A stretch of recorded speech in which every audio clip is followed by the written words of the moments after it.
নমস্কাৰ বন্ধুসকল, আধ্যাত্মিক জ্ঞান ইউটিউব চেনেলটোলৈ আপোনালোকক স্বাগতম জনাইছোঁ। বন্ধুসকল, আপোনালোকে এনেকুৱা বহুত মানুহ দেখিছে যিয়ে অকল চেহেৰা চায়ে ভূত ভৱিষ্যত আৰু বৰ্তমানৰ কথা কৈ দিব পাৰে। উদাহৰণস্বৰূপে আপোনাৰ পিতৃৰ নাম কি, আপোনাৰ লগত কি ঘটিছে বা ভৱিষ্যতে আপোনাৰ লগত কি ঘটিব, আপোনাৰ ঘৰ ক'ত, এনেকুৱা ধৰণৰ কথা আপোনাৰ চেহেৰা চাই কৈ দিব পাৰে। বন্ধুসকল, এই প্ৰক্ৰিয়াটোক ত্ৰিকাল দৰ্শন সিদ্ধি বুলি কোৱা হয়। যিজন ব্যক্তিৰ ত্ৰিকাল দৰ্শন সিদ্ধি হয় সেই ব্যক্তিজনে ভূত ভৱিষ্যত আৰু বৰ্তমানৰ কথা ক'ব পাৰে। যদি আপুনি ত্ৰিকাল দৰ্শন সিদ্ধি লাভ কৰে তেনেহ'লে আপুনি যিকোনো ব্যক্তি এজনৰ চকুলৈ চাই আপুনি গম পাব ব্যক্তিজনৰ মনত কি চলি আছে আৰু কেনেকুৱা পৰিস্থিতিৰে ব্যক্তিজন জীয়াই আছে। আনকি আপুনি ব্যক্তিজনৰ চকুলৈ চাই ব্যক্তিজনৰ পিতৃৰ নাম, ব্যক্তিজনৰ পৰিয়ালৰ কিমানজন সদস্য আছে, ব্যক্তিজনৰ ঘৰ ক'ত, এই সকলোবিলাক আপুনি তেওঁৰ চকুলৈ চাই কৈ দিব পাৰিব।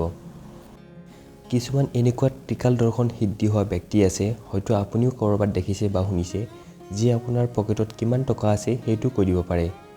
এই সকলোবিলাক সম্ভৱ অকল ত্ৰিকাল দৰ্শন সিদ্ধিৰ দ্বাৰা। বন্ধুসকল, আজি আপোনালোকক এই ভিডিঅ'টোত জনাম কিদৰে ত্ৰিকাল দৰ্শন সিদ্ধি লাভ কৰিব পাৰি আৰু সৰু সৰু কিছুমান ত্ৰিকাল দৰ্শন সিদ্ধিৰ প্ৰয়োগ জনাম, যিবিলাক প্ৰয়োগ আপুনি অনুকৰণ কৰি ভূত ভৱিষ্যত বা বৰ্তমানৰ কথা জানিব পাৰিব।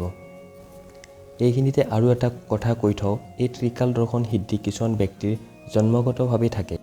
এনেকুৱা মানুহ আপুনি দেখিছে চাগে, যিয়ে কোনো এটা ঘটনা হোৱাৰ পাছত কয়, এনেকুৱা হ'ব বুলি মই আগতে জানিছিলোঁ বা এনেকুৱা ঘটনা মই সপোনতে দেখিছিলোঁ। এনেকুৱা ব্যক্তিৰ ওচৰত ত্ৰিকাল সিদ্ধি জন্মগতভাৱে থাকে, কিন্তু ইয়াৰ প্ৰয়োগ কেনেকৈ কৰে, ইয়াৰ উপস্থিতি কেনেকৈ বুজে, এইবিলাক জ্ঞান নথকাৰ কাৰণে তেওঁলোকে ত্ৰিকাল দৰ্শন সিদ্ধি লাভ উঠাব নোৱাৰে। কিছুমান এনেকুৱা ব্যক্তিও আছে যিয়ে কুল দেৱতা বা ইষ্ট দেৱতাৰ লগত কথাও পাতে। এইটো ত্ৰিকাল দৰ্শন সিদ্ধিৰ ভিতৰতে পৰে। এতিয়া আপোনালোকক কওঁ ত্ৰিকাল দৰ্শন সিদ্ধি কেনেকৈ লাভ কৰিব পাৰি, কেনেকৈ প্ৰয়োগ কৰিব পাৰি আৰু কোনবিলাক কথাৰ ধ্যান দিব লাগে, কোনবিলাক লক্ষণ আপুনি অনুসৰণ কৰিব লাগে। তাৰ আগতে আপুনি মহাদেৱ শিৱক স্মৰণ কৰি লওক আৰু কমেণ্টত ওম নমঃ শিৱায় লিখি দিয়ক আৰু ভিডিঅ'টো লাইক কৰি দিব আৰু চেনেলটো ছাবস্ক্ৰাইব কৰি ৰাখিব। তেতিয়া এনেকুৱা ধৰণৰ ভিডিঅ' আপুনি নিতৌ লাভ কৰিব। বন্ধুসকল, মন্ত্ৰ সাধনত এনেকুৱা বহুত সাধনা আছে যি সাধনাৰ জৰিয়তে ত্ৰিকাল দৰ্শন সিদ্ধি লাভ কৰিব পাৰি। ত্ৰিকাল দৰ্শনৰ অৰ্থ হৈছে তিনিওটা কাল দেখা। ভূত ভৱিষ্যত বৰ্তমান তিনিটা কাল হয়। ত্ৰিকাল দৰ্শন সিদ্ধিৰ জৰিয়তে তিনিওটা কাল দেখিব পাৰি। বন্ধুসকল, দেখাৰ অৰ্থ এইটো নহয় যে আপুনি চকু বন্ধ কৰিলে আৰু আপোনাৰ চকুৰ সন্মুখত টিভি চলাৰ দৰে ভূত ভৱিষ্যত আৰু বৰ্তমানৰ ছবি ভাহি আহিল। দেখাৰ অৰ্থ হৈছে চকু বন্ধ কৰাৰ পিছত কোনো শক্তিয়ে তেওঁক সকলো কৈ গৈ থাকে আৰু তেওঁ আপোনাক সেইবিলাকেই কৈ গৈ থাকে। আপোনালোকে ত্ৰিনয়ন অৰ্থাৎ তৃতীয় চকুৰ কথা নিশ্চয় শুনিছে। এই তৃতীয় চকু সকলো ব্যক্তিৰে থাকে আৰু এই তৃতীয় চকুৱে টিভিৰ দৰে কাৰ্য কৰে। আমি চকু মেলি যেনেকৈ বাহিৰৰ বস্তু দেখা পাওঁ, ঠিক তেনেদৰে তৃতীয় চকু সম্পূৰ্ণৰূপে সক্ৰিয় থাকে, যিটো চকু বন্ধ কৰাৰ পিছতো টিভি চলাৰ দৰে দেখিব পাৰি। আপুনি নিজেও বহুতবাৰ উপলব্ধি কৰিছে চাগে, যেতিয়া আপুনি চকু বন্ধ কৰে তেতিয়া যিকোনো ব্যক্তিৰ চেহেৰা ধুনীয়াকৈ দেখে বা কিছুমান এনেকুৱা মুহূৰ্ত দেখে যিবিলাক একদম টিভিৰ দৰে সম্পূৰ্ণকৈ ধুনীয়াকৈ আপুনি দেখিব পাৰে। চকু বন্ধ কৰাৰ পিছত সম্পূৰ্ণ অন্ধকাৰহে হ'ব লাগে, কিন্তু বহুতো ব্যক্তিৰ মাজত এনেকুৱা সিদ্ধি বা শক্তি জন্মগতভাৱে থাকে, যাৰ জৰিয়তে চকু বন্ধ কৰাৰ পিছতো টিভিৰ দৰে ভিতৰি ভিতৰি সকলো দেখা পায়। এই সকলোবিলাক হয় তৃতীয় চকুৰ দ্বাৰা, যিটো সকলো ব্যক্তিৰ ওচৰতে থাকে। কিছুমান লোকৰ তৃতীয় চকুটো জাগ্ৰত অৱস্থাত থাকে আৰু কিছুমান লোকৰ একেবাৰে জাগ্ৰত অৱস্থাত নাথাকে। যিসকল ব্যক্তিৰ একেবাৰে জাগ্ৰত অৱস্থাত নাথাকে তেওঁলোকে নিজৰ চকু বন্ধ কৰাৰ পিছত ঘোৰ ক'লা অন্ধকাৰ দেখে, কাৰণ তেওঁলোকৰ তৃতীয় নেত্ৰ একেবাৰে বন্ধ হৈ থাকে। যিসকল ব্যক্তিয়ে চকু বন্ধ কৰাৰ পিছত ঘোৰ অন্ধকাৰ দেখে, সেইসকল ব্যক্তিয়ে চাকি বা মমবাতি এডাল জ্বলাই সন্মুখত বহি এটা নিৰ্দিষ্ট ধ্যানেৰে বন্তিটোৰ ফালে চাই আৰু চকু বন্ধ কৰি প্ৰকাশখিনিক চকুৰ ভিতৰতে ধৰি ৰাখিবলৈ চেষ্টা কৰে, তেন্তে তৃতীয় চকু জাগ্ৰত হৈ যায়। সূৰ্যৰ ফালে চায়ো এইটো অভ্যাস লাহে লাহে কৰিলে তৃতীয় নেত্ৰ জাগ্ৰত হৈ যায়। ত্ৰিকাল দৰ্শন সিদ্ধিৰ বাবে তৃতীয় নেত্ৰ জাগ্ৰত হোৱাটো অত্যন্ত দৰকাৰী। ভগৱান শিৱৰ যিবিলাক মহাভক্ত, তেওঁলোকৰ তৃতীয় নেত্ৰ আপোনা আপুনি জাগ্ৰত হৈ থাকে।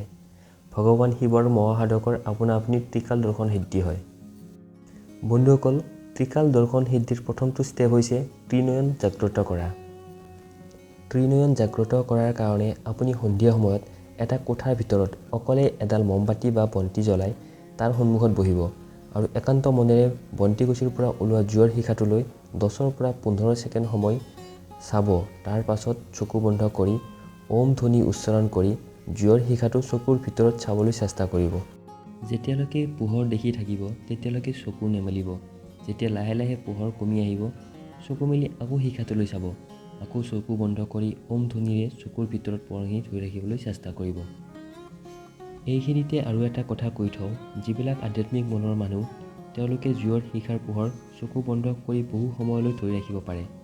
আৰু যিসকল ব্যক্তিয়ে বেছি ভগৱানৰ নাম কীৰ্তন নকৰে বা পূজা পাৰ্বণত মন নিদিয়ে তেওঁলোকে জুইৰ শিখা বেছি সময় ধৰি ৰাখিব নোৱাৰে। তেওঁলোকে সঘনাই এই প্ৰক্ৰিয়াটো কৰিব লাগিব। নিতৌ 15 পৰা 20 মিনিট সময় এই প্ৰক্ৰিয়াটো কৰিলে বহুত সোনকালে তৃতীয় চকু সক্ৰিয় হ'ব। ইয়াতে আৰু এটা কথা কৈ থওঁ, যিবিলাক আধ্যাত্মিক ব্যক্তি সেইসকলে এই প্ৰক্ৰিয়াটোৰ দ্বাৰা অতি সোনকালে তিনিয়ন জাগ্ৰত কৰিব পাৰিব বা জাগ্ৰত হোৱাৰ অনুভৱ কৰিব পাৰিব। এই প্ৰক্ৰিয়াটো যেতিয়াৰ পৰা আৰম্ভ কৰিব তেতিয়াৰ পৰা নিতৌ ভগৱান শিৱৰ ফটোৰ সন্মুখত চাকি বন্তি জ্বলাব আৰু একান্ত মনেৰে প্ৰাৰ্থনা কৰিব। যেতিয়াই আপোনাৰ তৃতীয় চকু জাগ্ৰত হ'ব তেতিয়াই আপুনি প্ৰথমে সপোনত ভৱিষ্যত বা বৰ্তমানৰ কথা দেখিবলৈ আৰম্ভ কৰিব। তাৰপিছত যিমানে আপুনি সাধনাৰ প্ৰয়োগ কৰিব সিমানে আপোনাৰ তৃতীয় চকু বেছি শক্তিশালী আৰু জাগ্ৰত হ'ব আৰু আপুনি কাৰোবাৰ চেহেৰা চাই কৈ দিব পাৰিব তেওঁৰ ভূত ভৱিষ্যতৰ কথা বা আপুনি নিজেই আপোনাৰ ভৱিষ্যতৰ কথা অনুভৱ কৰিব পাৰিব। এই শক্তি বা সিদ্ধিৰ দ্বাৰা আপুনি যিকোনো মৃত ব্যক্তিৰ লগতো কথা ক'ব পাৰিব। এই সকলোবিলাক কথা যিমানবিলাক মই আপোনালোকক ক'লোঁ সকলোবিলাক তন্ত্ৰ মন্ত্ৰৰ ভিতৰতে পৰে, যিটো ত্ৰিকাল দৰ্শনৰ ভিতৰত আহে। এই প্ৰক্ৰিয়াটো আপোনালোকে নিতৌ কৰিব লাগিব। যদি মাজতে এৰি দিয়ে তেন্তে আপোনালোকৰ তৃতীয় নেত্ৰ জাগ্ৰত হওঁতে বহুত সময় লাগিব। তৃতীয় নেত্ৰ চক্ৰ শৰীৰৰ সকলো চক্ৰৰ ভিতৰত সহজে জাগ্ৰত কৰিব পৰা চক্ৰ। ইয়াৰ বিষয়ে আপোনালোকক নেক্সট ভিডিঅ'ত জনাম। আশা কৰিছোঁ আপোনালোকে ভিডিঅ'টোৰ পৰা অলপ হ'লে উপকৃত হ'ব। তো নেক্সট ভিডিঅ'ত লগ পোৱাৰ প্ৰতিশ্ৰুতিৰে আজিলৈ ইমানেই। ওম নমঃ শিৱায়।